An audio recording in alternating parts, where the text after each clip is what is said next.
You said two things that I kind of want to repeat back because, and maybe get your feedback if I heard you correctly.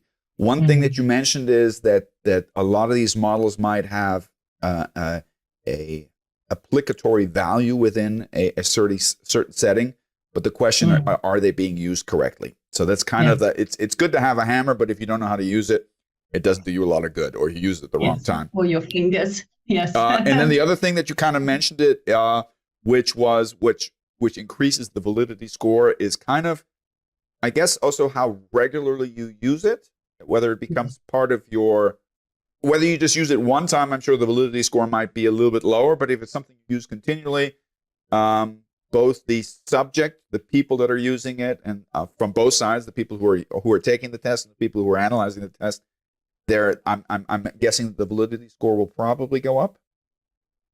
It shouldn't, not from a psychometric point of view.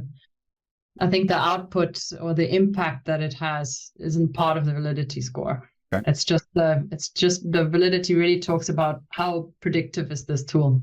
Okay. And what you do with that prediction and the next steps can't be measured, not really. Okay. Well, you said there's hundreds of models out there. Let's talk about the model that I've asked you to introduce, and that is the P.A.P.I model, right? Mm-hmm. Yeah. And you work for a company that provides this exclusively, right? Name of your company, I've already asked you, but I'm going to have you pronounce it so I don't mispronounce it. Allergy, is that correct? Did I say? Allergy, that's correct, yeah. So Allergy, I guess you were saying, stands for talent and technology put together? Yes. Originally an American-based company, but international at the moment? It is. We are a global company. We're an international company. I work in the Benelux DACH region at the moment, which we have APAC and LATAM and the US. And the US is the biggest base at the moment for Allergy. And your focus, your clients that you focus on are primarily business, is that correct? Yeah. Okay. Global businesses and international businesses. So all the tier 1 clients. Yeah. Okay. And you use the P.A.P.I model to do what with them? Oh gosh, a few things. Please. We're social researchers, so we use it to scratch around a little. No, I'm joking. There are a few things that we use it for.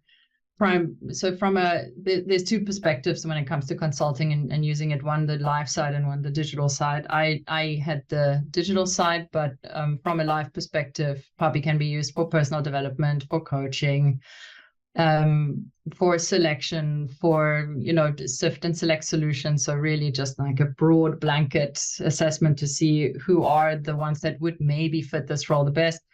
Leadership development used a lot, but that I think is because that's what we specialize in, and talent, and from a talent perspective, I've used it for conflict resolution when people are fighting with each other. Mm-hmm. But all in all, the baseline of it is to increase self-awareness of the candidate in whatever setting that is. That's the aim of the tool, is to increase self-awareness about your behavior. And it's in your name, the technology part is that you have your tests online and you have your assessment, and all of that is kind of automated, correct?